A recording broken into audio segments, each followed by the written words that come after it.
നമസ്കാരം, ഞാൻ അദ്വാത്മിക ഷിജോ. എല്ലാവർക്കും മലയോര എക്സ്പ്രസ് ന്യൂസിലെ പ്രഭാത വാർത്തകളിലേക്ക് സ്വാഗതം. മഴക്കെടുതിയിൽ 4 പേർ കൂടി മരിച്ചതോടെ സംസ്ഥാനത്ത് മരിച്ചവരുടെ എണ്ണം 12ആയി.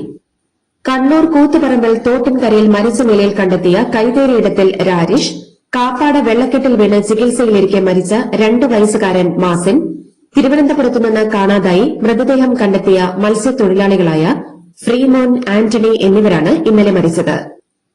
കൊല്ലം, കണ്ണൂർ, തിരുവനന്തപുരം എന്നിവിടങ്ങളിൽ കടലിൽ കാണാതായ 6 പേർക്കായി തെരച്ചിൽ തുടരുകയാണ്. മഴ മൂലം 27 വീടുകൾ പൂർണ്ണമായും 196 വീടുകൾ ഭാഗികമായും തകർന്നു.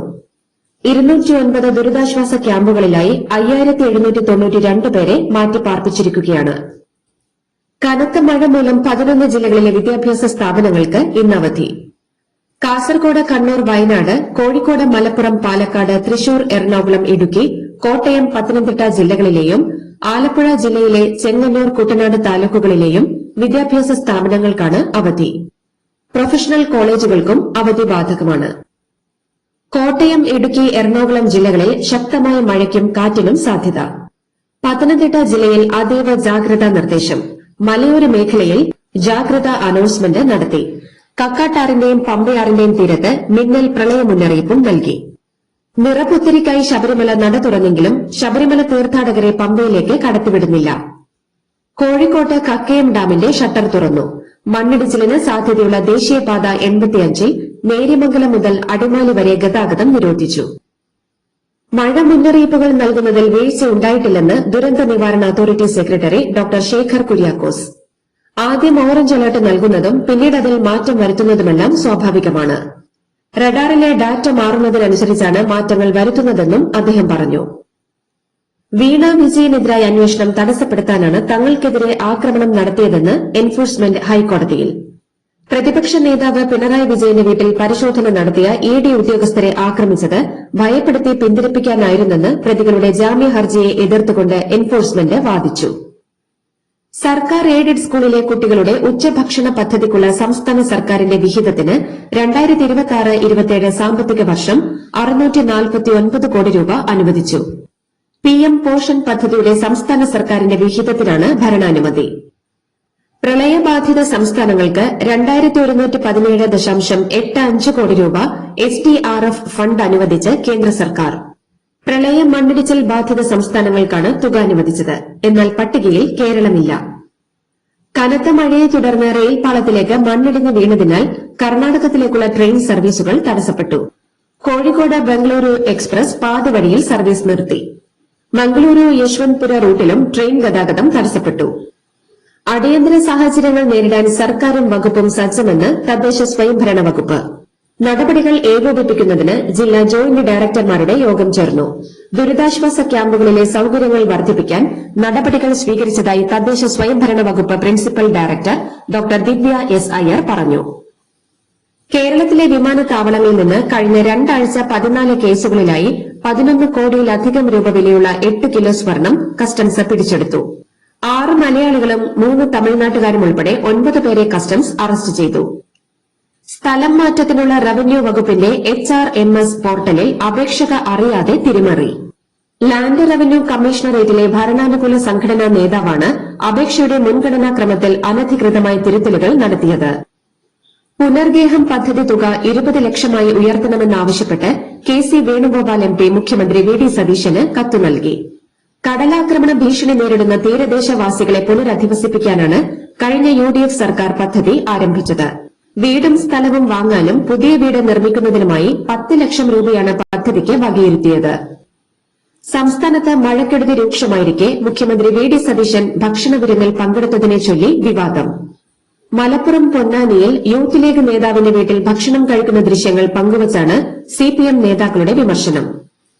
തുടർഭരണം അപകടമാണെന്ന് തോന്നി ഇടതുപക്ഷത്തെ കരിവാരത്തേച്ച് സ്വന്തം യശസ്സുയർത്താൻ MK സാനുമാഷ് ശ്രമിച്ചില്ലെന്ന് പ്രതിപക്ഷ നേതാവ് പിണറായി വിജയൻ.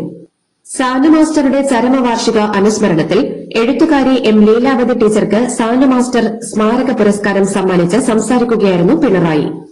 ഇടത് സഹയാത്രികനായ കവി K. സച്ചിദാനന്ദനെതിരെയാണ് പരോക്ഷ വിമർശനം. ലീലാവതി ടീച്ചറുടെ വീട്ടിലെത്തിയാണ് 1 ലക്ഷം രൂപയും ശില്പവും കീർത്തിപത്രവും അടങ്ങുന്ന പുരസ്കാരം സമ്മാനിച്ചത്.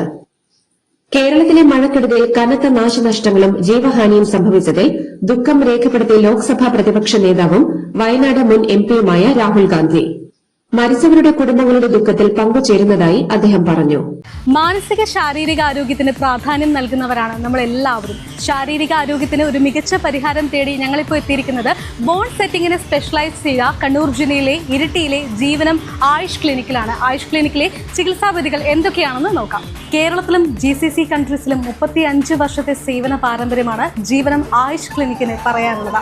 ബോൺ സെറ്റിംഗ് മാത്രമല്ല, അതിനോടൊപ്പം തന്നെ പ്രസവ ശുശ്രൂഷയും ഒപ്പം തന്നെ സന്ധിവാത ചികിത്സയുമാണ് ഇവിടുത്തെ ഏറ്റവും ഇമ്പോർട്ടൻ്റ് ആയിട്ടുള്ള ചികിത്സാ വിധികൾ എന്ന് പറയുന്നത്. മാത്രവുമല്ല, നിരവധി സാറ്റിസ്ഫൈഡ് ആയിട്ടുള്ള കസ്റ്റമേഴ്സ് തന്നെയാണ് ജീവനം ആയുഷ് ക്ലിനിക്കിന്റെ ഏറ്റവും വലിയ മുഖമുദ്ര. ഇവിടെ വന്ന് ഞാൻ ട്രീറ്റ്മെന്റ് ചെയ്തിട്ട് എനിക്ക് ഒത്തിരി വ്യത്യാസങ്ങൾ, എന്താ പറയുക, എൻ്റെ കൈയും കാലും ഒക്കെ നല്ല സുഖമായിട്ട് റിലാക്സ് ആയിട്ട് ചെയ്യാൻ പറ്റുന്നുണ്ട്. നാഡി, ഞരമ്പ്, സന്ധി, അസ്ഥി സംബന്ധമായ വിവിധ രോഗങ്ങൾക്ക് ചികിത്സ തേടിയെത്തുന്നവരാണ് ഇവിടുത്തെ ഒട്ടുമിക്ക പേഷ്യൻസും. ഇവിടുത്തെ ഏറ്റവും വലിയൊരു സവിശേഷത എന്ന് പറയുന്നത് ഗുരുക്കൾ ഇബ്രാഹിം ഹാജിയുടെ സേവനം തന്നെയാണ്. എല്ലാ ശനിയാഴ്ചകളിലുമാണ് ബോൺ സെറ്റിങ്ങിന് സ്പെഷ്യലൈസ് ചെയ്ത ഈ ഒരു സേവനം രോഗികൾക്ക് വേണ്ടി നൽകുന്നത്. വേദനയോടെ എത്തുന്ന രോഗികൾക്ക് പുഞ്ചിരിയോടെയുള്ള മടക്കം, അതുതന്നെയാണ് ജീവനം ആയുഷ് ക്ലിനിക്കിന്റെ ഏറ്റവും വലിയ വരദാനം എന്ന് പറയുന്നത്. ആരോഗ്യ ചികിത്സാ സംബന്ധമായ മറ്റു വിവരങ്ങൾക്ക് താഴെ കാണുന്ന നമ്പറിൽ കോൺടാക്ട് ചെയ്യുക. BJP ദേശീയ നിർവാഹക സമിതി അംഗം PC ജോർജിന്റെ പൂഞ്ഞാറിലെ വീട്ടിലും വെള്ളം കയറി. വീട്ടിലും പൂഞ്ഞാറിൽ ഭാര്യ നടത്തിയിരുന്ന കടയിലുമായി ഏതാണ്ട് 40 ലക്ഷം രൂപയുടെ നഷ്ടമുണ്ടായെന്ന് PC ജോർജ്. പ്രളയത്തിൽ പത്തനംതിട്ടയിലെ വ്യാപാരികൾക്ക് കോടികളുടെ നഷ്ടം. ഓണവിപണി മുന്നിൽ കണ്ടെടുത്ത സ്റ്റോക്ക് ഒറ്റ രാത്രി കൊണ്ട് നശിച്ചു. റാന്നി നഗരത്തിൽ വെള്ളമൊഴിഞ്ഞതിന് പിന്നാലെ റോഡും കടകളും ജനപ്രതിനിധികളുടെ നേതൃത്വത്തിൽ വൃത്തിയാക്കി. കൊച്ചിയിൽ കണ്ടെയ്നർ കപ്പലിന്റെ നിയന്ത്രണം നഷ്ടപ്പെട്ടു. ഇന്നലെ രാത്രി എത്തിയ SSL മുംബൈ എന്ന കപ്പൽ തീരത്തേക്കടുത്തു. അതിവേഗം പാഞ്ഞെത്തിയ ടഗ് ബോട്ടുകളാണ് കപ്പലിനെ നിയന്ത്രണ വിധേയമാക്കിയത്. പൂനെയിൽ 3 മലയാളി കുടുംബത്തെ മരിച്ച നിലയിൽ കണ്ടെത്തി. പൂനെ പിംപ്രിയിൽ താമസിക്കുന്ന തിരുവനന്തപുരം വട്ടിയൂർക്കാവ് സ്വദേശി വിനോദ് PS, ഭാര്യ സിൽജ പിള്ള, മകൾ പൂർണിമ എന്നിവരാണ് മരിച്ചത്. മഴ മാറി വെള്ളമിറങ്ങി തുടങ്ങിയെങ്കിലും ഈരാറ്റുപേട്ട കാരക്കാട് പ്രദേശത്തെ ജനജീവിതം സ്തംഭിച്ച നിലയിലാണ്. പാലായിലും കാഞ്ഞിരപ്പള്ളിയിലും കൂട്ടിക്കലും ചെളി നിറഞ്ഞതോടെ വീടുകൾ താമസയോഗ്യമല്ലാതായി. പത്തനംതിട്ട ജില്ലയിൽ കനത്ത ജാഗ്രത തുടരണമെന്ന് മന്ത്രി PC വിഷ്ണുനാഥ്. മിന്നൽ പ്രളയ സാധ്യതയുണ്ടെന്നും പ്രളയസ്ഥലങ്ങളിൽ ജാഗ്രത വേണമെന്നും മന്ത്രി.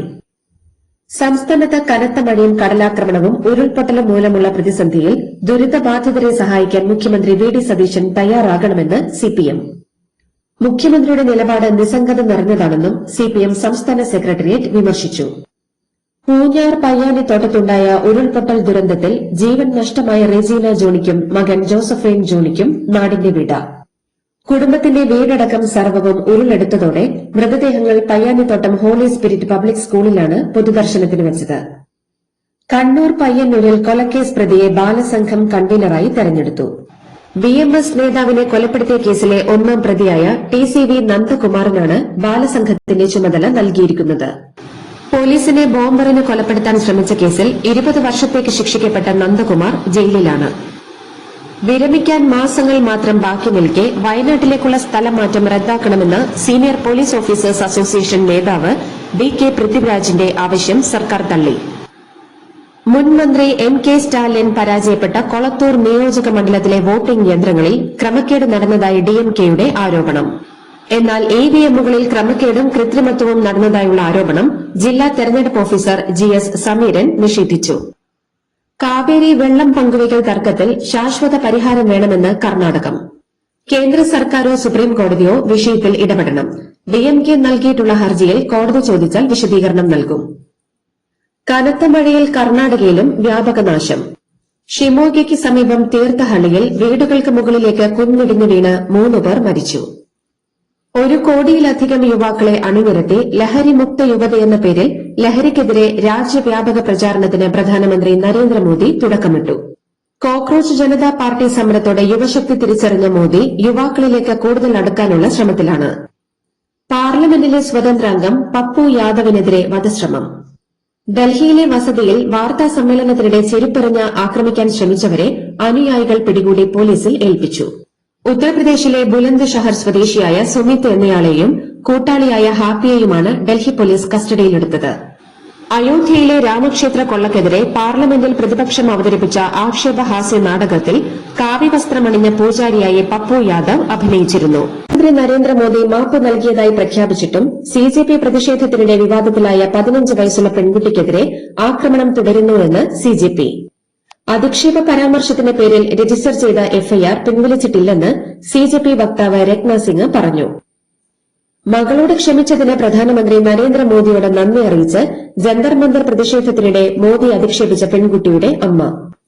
ഇത്രയധികം അധിക്ഷേപം നേരിട്ടിട്ടും ക്ഷമിക്കാനുള്ള പ്രധാനമന്ത്രിയുടെ തീരുമാനം മഹത്തരമാണെന്നും പ്രധാനമന്ത്രി തന്റെ മകൾക്ക് പുതിയ ജീവിതം നൽകിയെന്നും മാതാവ് പറഞ്ഞു. കോക്രോച്ച് ജനതാ പാർട്ടി കർമ്മ പരിപാടികൾ ആലോചിക്കാൻ മുംബൈയിലെ ഛത്രപതി സാംഭാജി നഗറിലുള്ള സിജെപി സ്ഥാപകൻ അഭിജിത് ദീപ്കയുടെ വസതിയിൽ ഓഗസ്റ്റ് 5-ന് യോഗം ചേരും. പശ്ചിമ ബംഗാളിൽ അറസ്റ്റിലായ ആൾക്ക് പാകിസ്ഥാൻ കേന്ദ്രീകരിച്ചിട്ടുള്ള ഭീകര സംഘടനയായ ജെയ്ഷെ മുഹമ്മദുമായി ബന്ധമുണ്ടെന്ന് പോലീസ്. പിടിയിലായ ഹമീം മൊണ്ടലിന് ജെയ്ഷെ മുഹമ്മദുമായി ബന്ധമുണ്ടെന്ന് എസ്ടിഎഫ് ഐജി ഗൌരവ് ശർമ്മ പറഞ്ഞു. രാജസ്ഥാനിലെ ബിക്കനേർ അതിർത്തിയിൽ അതിർത്തി രക്ഷാസേനയും പോലീസും ചേർന്ന് നടത്തിയ പരിശോധനയിൽ 50 കോടി രൂപ വിലമതിക്കുന്ന ഹെറോയിനും മാരകായുധങ്ങളും പിടികൂടി. പാകിസ്ഥാനിൽ നിന്ന് ഡ്രോൺ വഴി കടത്തിയതാകാമെന്നതാണ് സംശയം. ഒരാളെ കസ്റ്റഡിയിലെടുത്തു. ജമ്മു കാശ്മീർ കുൽഗാമിൽ ആക്രമണം നടത്തിയ ഭീകരർക്കായി വ്യാപക തെരച്ചിൽ. ലഷ്കർ കമാൻഡർ ലത്തീഫ് ഭട്ടും സംഘവുമാണ് ആക്രമണത്തിന് പിന്നിലെന്നാണ് സൂചന. ആക്രമണത്തിന് പിന്നാലെ സുരക്ഷ വിലയിരുത്താൻ ജമ്മു കാശ്മീർ ലഫ്റ്റനന്റ് ഗവർണർ മനോജ് സിൻഹയുടെ അധ്യക്ഷതയിൽ ഉന്നതതല യോഗം ചേർന്നു. മധ്യപ്രദേശിലെ ബാലഘട്ടിൽ കതകില്ലാത്ത വീട്ടിൽ കിടന്നുറങ്ങുകയായിരുന്ന യുവതിയെ കടുവ കടിച്ചെടുത്ത് കൊണ്ടുപോയി കൊലപ്പെടുത്തി. സുപ്നി ബായ് ധ്രുവെ എന്ന 30-കാരിയാണ് കൊല്ലപ്പെട്ടത്. 300 മീറ്റർ ദൂരത്തോളം കടുവ യുവതിയെ വലിച്ചിഴച്ചു. കൻഹ ദേശീയോദ്യാനത്തിന് സമീപമുള്ള പാരാപൂർ ബെറ്റഗോള ഗ്രാമത്തിലാണ് സംഭവം. സാരനാഥിലെ പുരാതന ബൌദ്ധ കേന്ദ്രം യുനെസ്കോ ലോക പൈതൃക പട്ടികയിൽ ഇടം നേടി. ഗൌതമ ബുദ്ധൻ ബോധോദയത്തിന് ശേഷം ആദ്യ ധർമ്മ പ്രഭാഷണം നടത്തിയത് സാരനാഥിലാണ്. 25 പുതിയ ഇടങ്ങൾ ഉൾപ്പെടുത്തിയതോടെ ലോക പൈതൃക പട്ടികയിലെ ഇടങ്ങളുടെ എണ്ണം 1273 ആയി. ഹോർമൂസ് തുറക്കുന്ന കാര്യത്തിൽ ഒമാനുമായുള്ള ചർച്ചകളിൽ പുരോഗതിയുണ്ടെന്ന് ഇറാൻ വിദേശകാര്യ വക്താവ്. ഹോർമൂസിന്റെ സ്ഥിതി പഴയപടി തുടരുമെന്നും ഇറാൻ. ആക്രമണം ഉപേക്ഷിച്ച അമേരിക്ക അതിവേഗം കരാറിലെത്താൻ ഇറാനോട് ആവശ്യപ്പെട്ടിരുന്നു. ഇതോടെ തിരക്കിട്ട ചർച്ചകൾ നടക്കുകയാണ്. വടക്കു പടിഞ്ഞാറൻ പാകിസ്ഥാനിൽ ഭീകരതയ്ക്കെതിരെ സമാധാന റാലി നടക്കുന്നതിനിടെയുണ്ടായ ചാവേർ ആക്രമണത്തിൽ പോലീസ് ഉദ്യോഗസ്ഥരടക്കം 14 പേർ കൊല്ലപ്പെട്ടു. 22 പേർക്ക് പരിക്കേൽക്കുകയും ചെയ്തു. സ്വാത് ജില്ലയിലുള്ള കബാൽ പോലീസ് സ്റ്റേഷന് പുറത്താണ് ആക്രമണമുണ്ടായത്. സൌദി അറേബ്യയിൽ ഇഖാമ തൊഴിൽ അതിർത്തി സുരക്ഷാ നിയമങ്ങൾ ലംഘിച്ച് കഴിയുന്നവരെ കണ്ടെത്താനുള്ള പരിശോധന ആഭ്യന്തര മന്ത്രാലയം ശക്തമാക്കി. കഴിഞ്ഞ ഒരാഴ്ചയ്ക്കിടെ 12,600 പേരെ സ്വന്തം രാജ്യങ്ങളിലേക്ക് നാടുകടത്തി. ജൂലൈ 21 മുതൽ 29 വരെയുള്ള കണക്കുകളാണ് അധികൃതർ പുറത്തുവിട്ടത്. നുഴഞ്ഞുകയറ്റക്കാരെ തടയാൻ സ്പെയിൻ ആഫ്രിക്കയിലെ മൊറോക്കോ അതിർത്തിയിൽ സുരക്ഷാവേലി സ്ഥാപിച്ചു. നോർത്ത് ആഫ്രിക്കൻ അതിർത്തി പ്രദേശമായ സെവൂട്ടയിലേക്ക് 10,000 കണക്കിന് കുടിയേറ്റക്കാർ കഴിഞ്ഞ ദിവസം അതിക്രമിച്ച് കയറിയിരുന്നു. അതിർത്തി കടക്കാനുള്ള തിക്കിലും തിരക്കിലും പെട്ടും കടലിൽ മുങ്ങിയും 67 പേർ മരിച്ചെന്ന് സ്പെയിൻ.